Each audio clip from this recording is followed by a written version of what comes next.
The stars looked different now. At least that's what the old people said.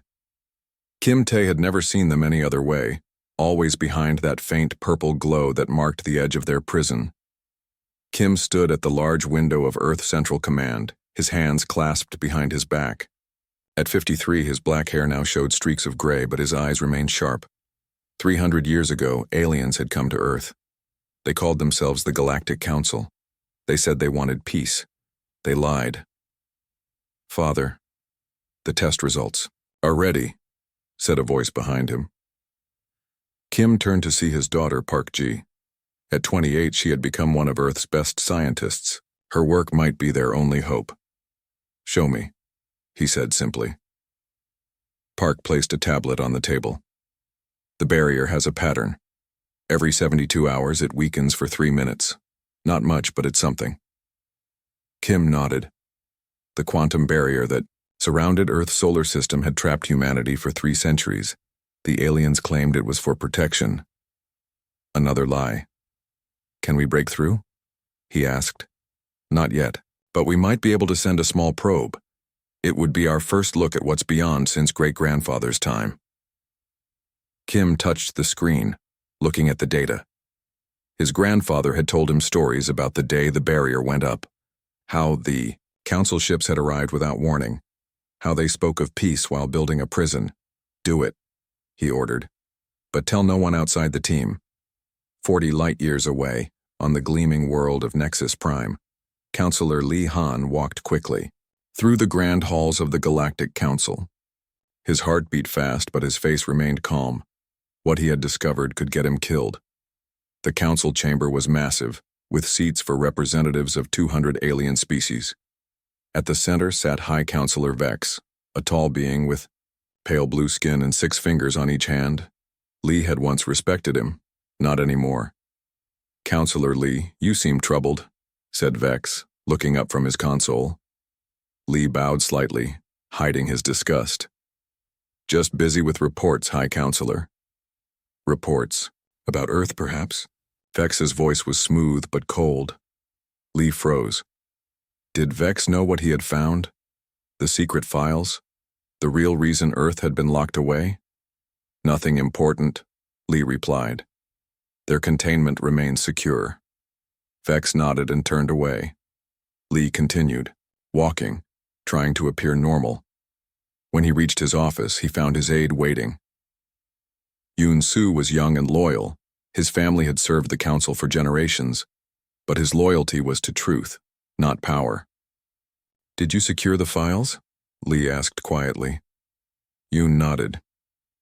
"Yes, Counselor. But there's more. The extinction plan has been moved forward. They vote next week." Lee felt sick. The council had never intended to free humanity. The barrier wasn't a temporary measure. It was the first step in a planned genocide. And now they were accelerating their schedule.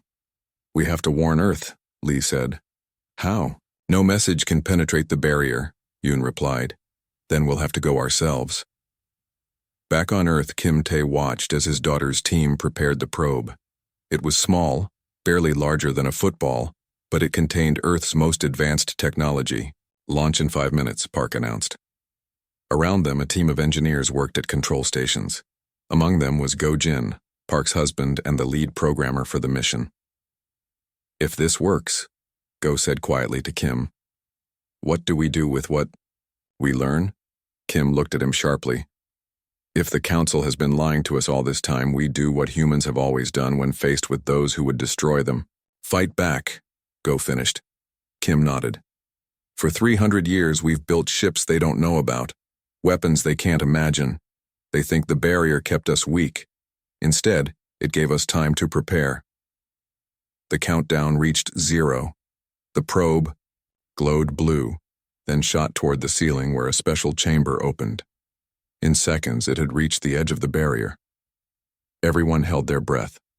On the main screen, they watched as the probe hit the purple wall, seemed to stretch, and then passed through. Cheers erupted around the room. Kim remained silent, watching the data stream in. For the first time in 3 centuries, humanity had broken the council's prison.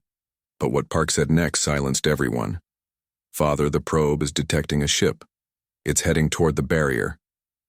Yun-Su's ship was small and fast. As a council aide, he had access to special vessels, though taking one would certainly be noticed.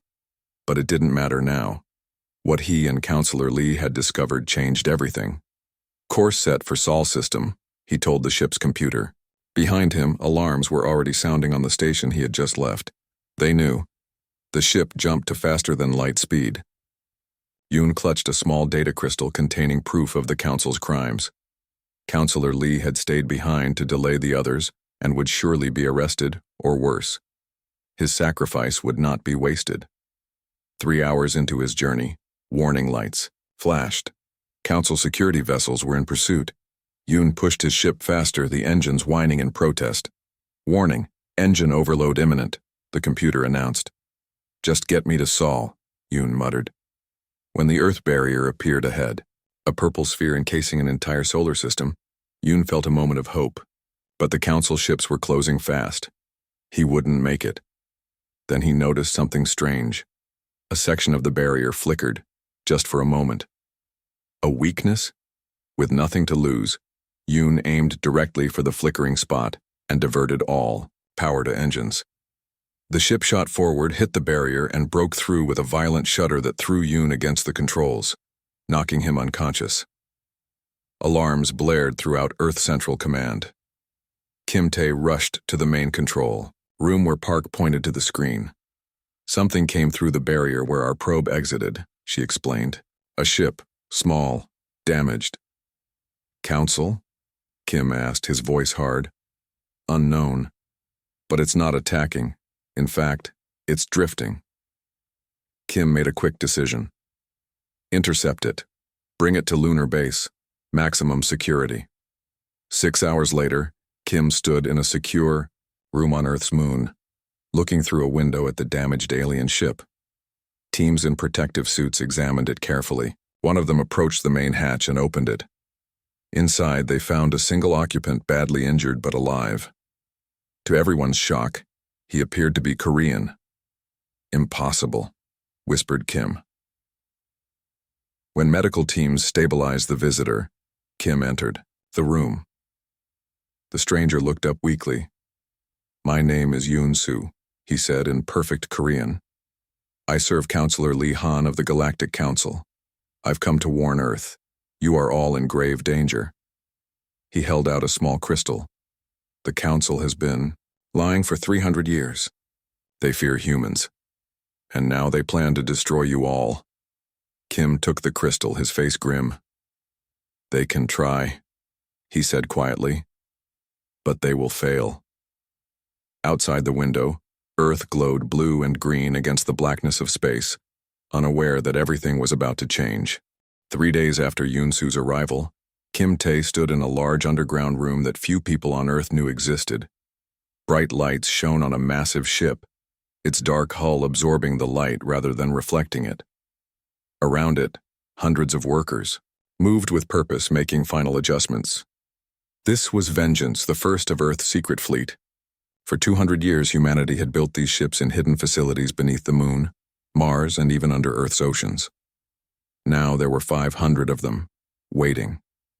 "Admiral Kim," a voice called. Kim turned to see General Cho, head of Earth's United Military. "The data from Yoon-Soo has been fully analyzed. You should see this." In a nearby control room, Park Ji and her team had been working non-stop to study the crystal Yoon-Soo had brought. The room's main screen now showed maps of Council space, hundreds of worlds connected by trade routes and warp gates.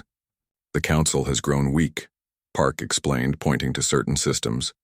"They rule through fear, not strength. Many worlds would rebel if they could." "And this," said Go Jin, tapping another control, "is their defense network. Old technology.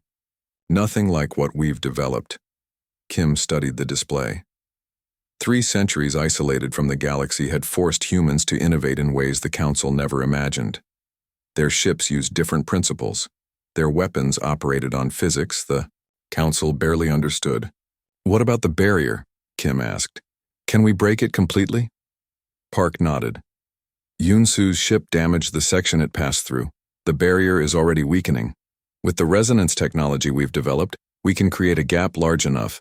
For the fleet, Kim looked at the assembled team. Then we prepare. In 1 week we strike. On Nexus Prime, Counselor Lee Han sat in a bare cell. His clothes were gone, replaced by a simple gray garment. The questioning had been intense but not physically brutal. The council prided itself on being civilized. The door opened and Counselor Vex entered, followed by 2 guards. "Counselor Lee," Vex said, his voice soft. "Why? You were respected, you had position, power." Lee looked up, his eyes clear. "Because what we did was wrong. Humans pose no threat to us. They are unpredictable, dangerous. You've seen their history." "I've seen their potential," Lee corrected. "They advance faster than any species we've encountered. In time, they would have surpassed us." Vex's face hardened. "So you betrayed us, sent warning." "I sent truth," Lee said simply. "It doesn't matter. The human containment will be converted to elimination next cycle. The barrier will be replaced with something more permanent." Lee smiled slightly. "You underestimate them. You always have." Vex turned to leave, then paused. "Your aide, where? Would he go besides Earth?" "Nowhere," Lee answered. "Earth was our only hope." After Vex left, Lee closed his eyes. Yoon-Soo had gotten through. That was all that mattered now. Junior Counselor Choi Min was bored. Monitoring the Earth barrier was the least important job in the council, usually given to the newest members. Nothing ever changed. The humans remained trapped, the barrier remained stable, and Choi remained at his console watching readings that never varied. Until today. A small alert flashed on his screen, a fluctuation in the barrier's quantum field. Choi frowned and checked the readings again. There was definitely a disturbance, but it was minor, probably just a solar flare from the human sun affecting the sensors. Protocol required him to report it, but that would mean paperwork and questions from superiors. Why bother? The humans couldn't possibly break through technology they couldn't even understand. Choi dismissed the alert and returned to his game. It was a decision the entire council would soon regret. Back on Earth, final preparations were underway. The United Earth Council had voted unanimously to support Kim Tae's plan. After centuries of imprisonment, humanity would break free and confront those who had condemned them. In a secure medical ward, Yoon-Soo had recovered enough to join the planning sessions. He sat in a wheelchair, looking at the fleet schematics, with wide eyes. "The council has nothing like this," he said. "Their ships are bigger, yes, but older design. They haven't faced a real threat in thousands of years." "They face one now," Kim replied. "You're sure about the council chamber location?" Yoon nodded. "The coordinates are precise. All council members will be there for the vote on Earth's fate. They never imagined anyone could reach Nexus Prime without permission." Go-Jin approached with a tablet. "Admiral, the resonance generators are in position. We can create a gap in the barrier large enough for the entire fleet to pass through simultaneously." "How long will it stay open?" Kim asked. 6 hours at most, Park answered. "After that, the quantum fields will rebalance." Kim nodded. "Then we'll make those 6 hours count." The day of launch arrived. Kim Tae stood on the Bridge of Vengeance, watching as his crew took their positions. Through the view screen, he could see Earth growing smaller as they approached the barrier. "Fleet reports ready, Admiral," his communications officer reported. "Resonance generators at full power," Park added from her station, targeting the weakest section of the barrier. Kim took a deep breath. This moment would change humanity's destiny forever. "Begin," he ordered. At 5 points around the solar system, massive generators activated, sending precisely calibrated energy waves at the barrier. On the view screen, the purple wall that had imprisoned humanity for 3 centuries began to vibrate. "Barrier integrity at 80%, Park reported.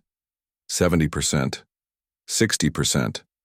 The ship's sensors detected the change. The barrier was thinning, becoming transparent. In places, 40%, 30%. "We have a breach point forming." Where the barrier had once been solid, a hole appeared, small at first, then growing larger until it was wide enough for ships to pass through. All ships move through in formation, Kim ordered. Weapons hot, shields at maximum. 500 ships, hidden for centuries, moved toward freedom. Vengeance led the way, passing through the gap and into open space beyond. For the first time in 300 years, humanity had broken its chains. Set course for Nexus Prime, Kim ordered. Maximum speed.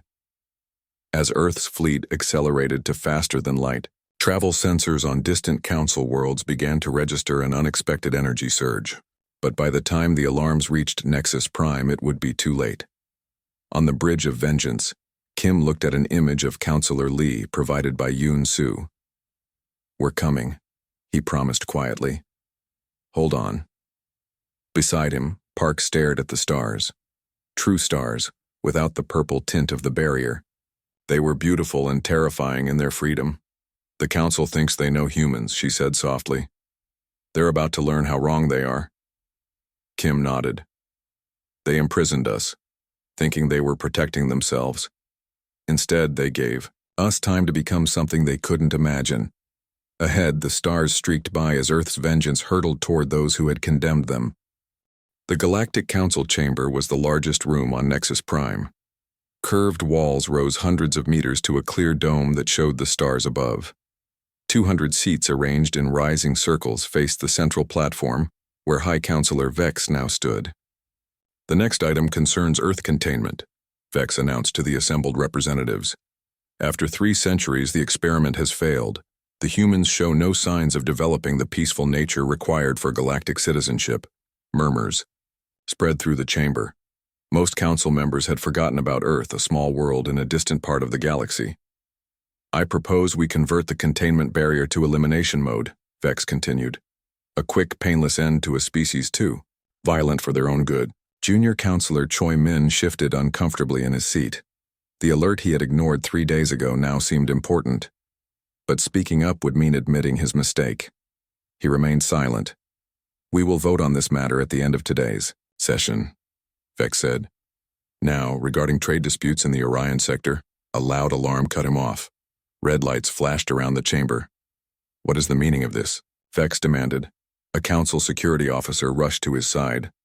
"High Counselor, unknown ships have entered the Nexus system. Hundreds of them."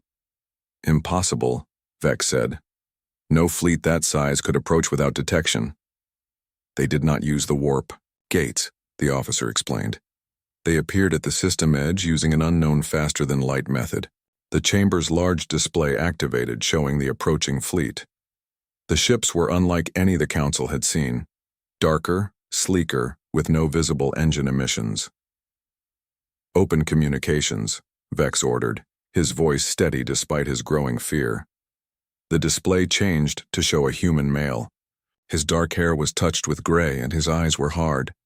"This is Admiral Kim Tae of Earth," he said simply. "Your barrier failed." The chamber erupted in chaos. Council members shouted questions and demands. Some rose to leave, only to find the chamber doors had been sealed for emergency procedures. "This is not possible," Vex said, his composure slipping. "Earth has no space fleet."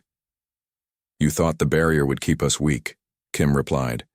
"Instead, it gave us time to build, to plan, to prepare. You left us alone for 300 years. We used that time well."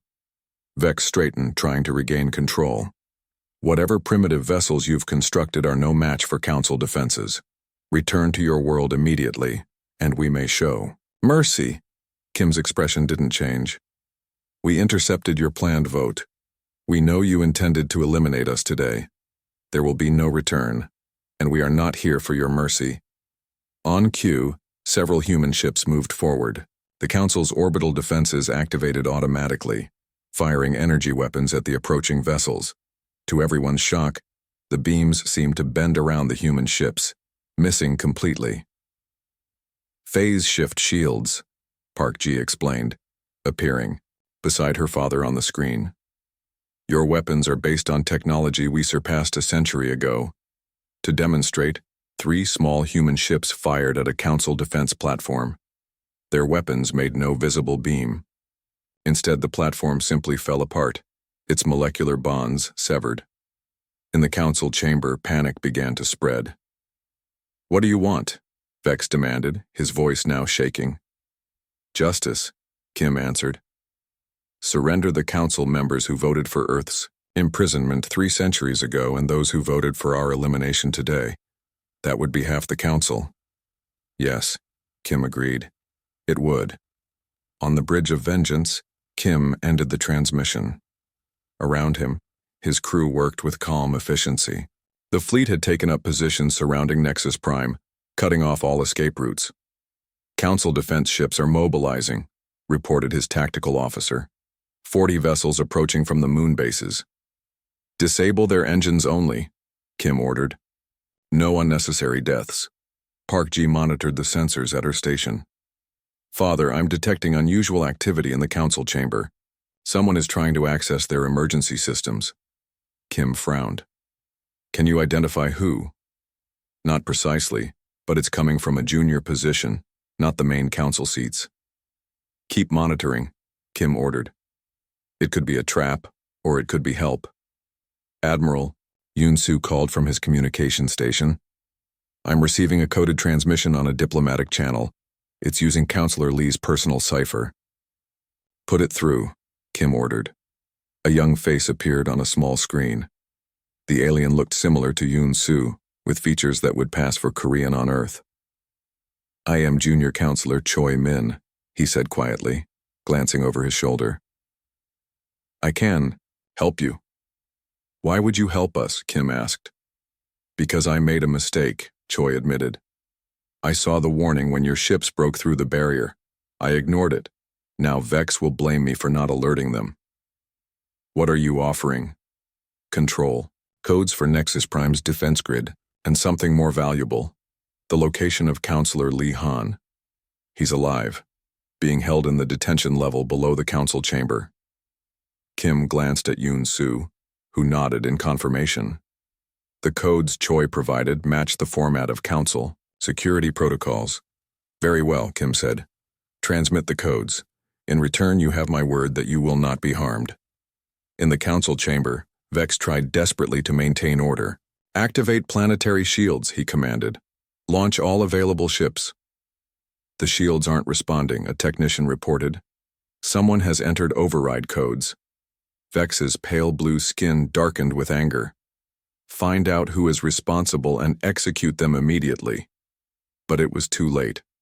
On the large display, they watched as human ships easily disabled the council defense vessels, using precision weapons that targeted only engines and weapon systems. "This is your final warning," Kim Tae's voice announced. "Surrender those responsible, or we will take them." Vex looked around the chamber.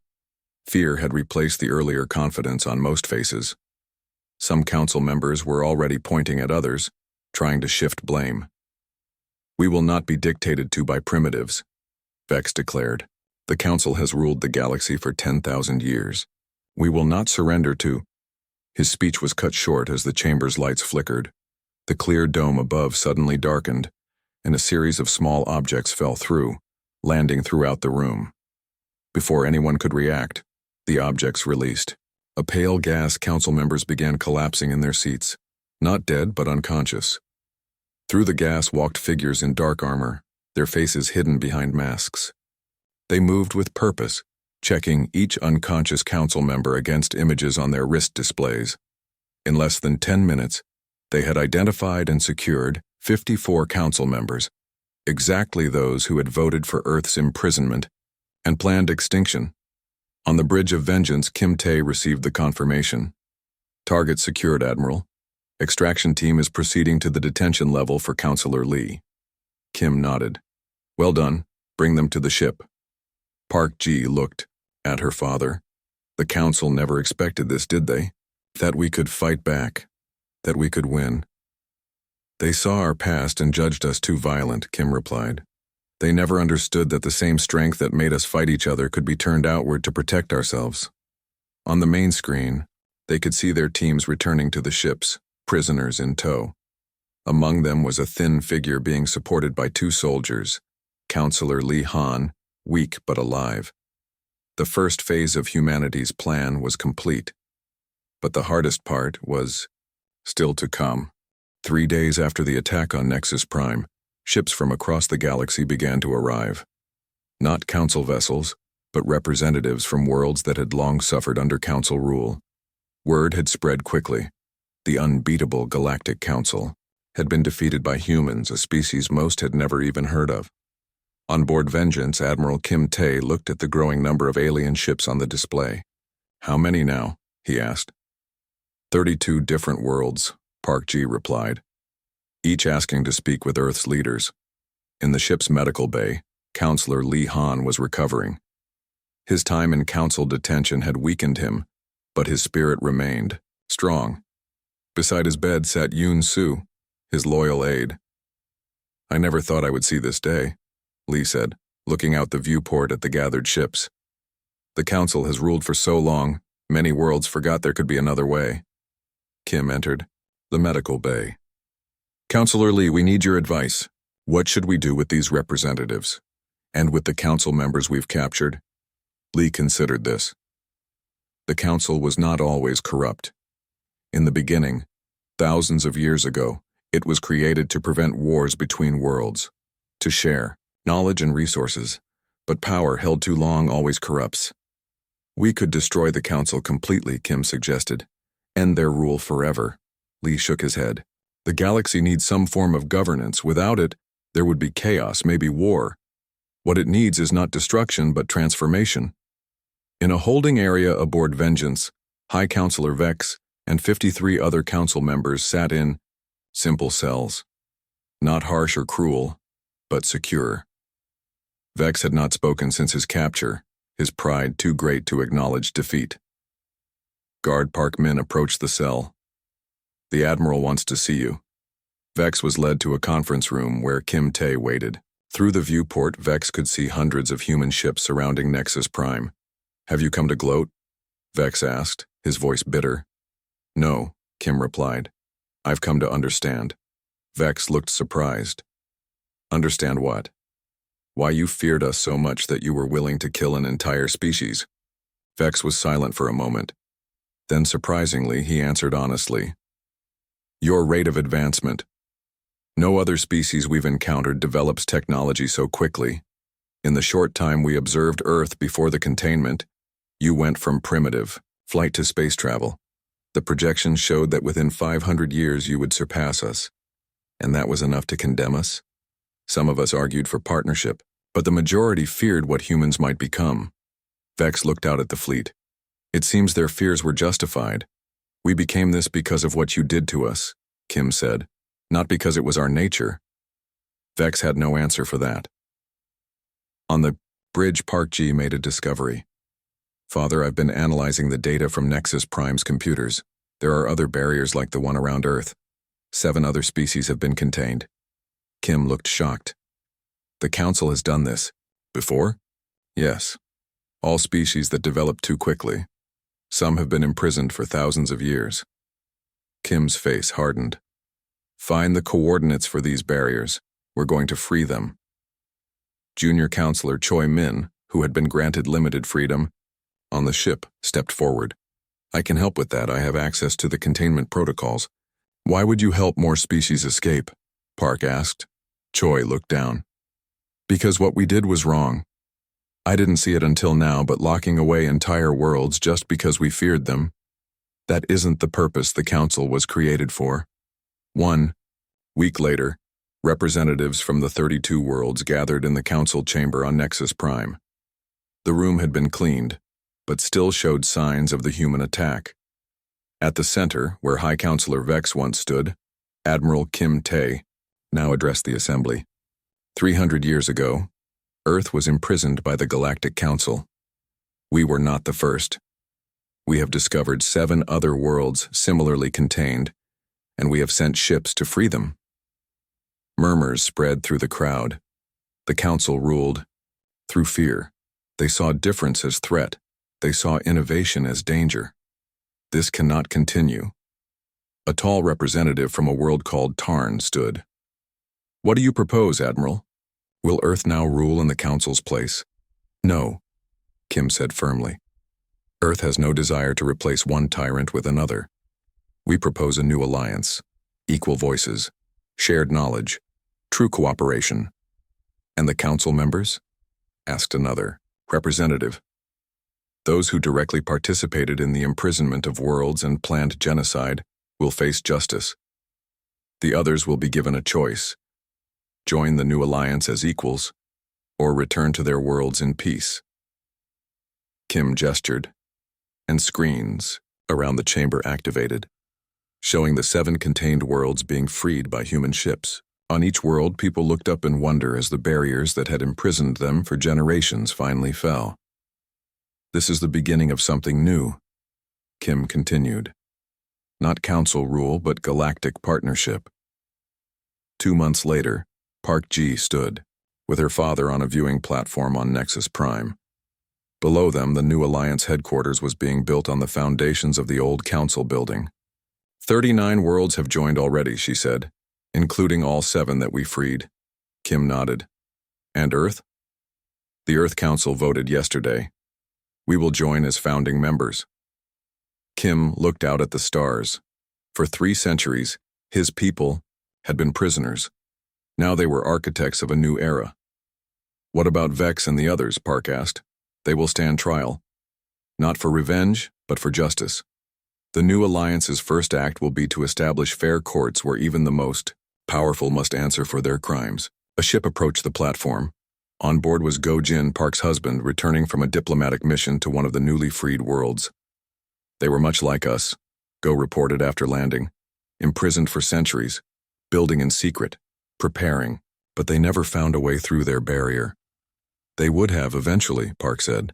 Barriers can't contain determination forever. Counselor Li Han joined them, walking slowly but steadily. His health was improving each day. The galaxy is changing faster than anyone imagined possible, Li said. Some fear it, but I see hope. What happens now? Park asked. Kim looked at the stars again. Once prison walls, now pathways to 1,000 new worlds. Now we do what humans have always done when given freedom, he said. We explore, we build, we create. In the distance, a new ship rose from Nexus Prime's surface. Unlike the dark, weapon-heavy vessels of Earth's Vengeance fleet, this one shone silver in the sunlight. Its hull bore the symbols of Earth alongside those of the other Alliance worlds. It was named Discovery, the first ship of a new fleet, not built for war, but for the journey ahead. Kim watched it rise, carrying representatives from a dozen worlds on its maiden voyage. Among them was Yoon Soo, now Earth's official ambassador. The Council thought they were protecting the galaxy by containing us, Kim said quietly. They never understood that true safety comes not from walls, but from bridges. As the ship vanished into the stars, humanity stood at the threshold of a future no one could have imagined when the barrier first went up 3 centuries ago. Not conquerors, but liberators. Not destroyers, but builders. Not the end of history, but its new beginning.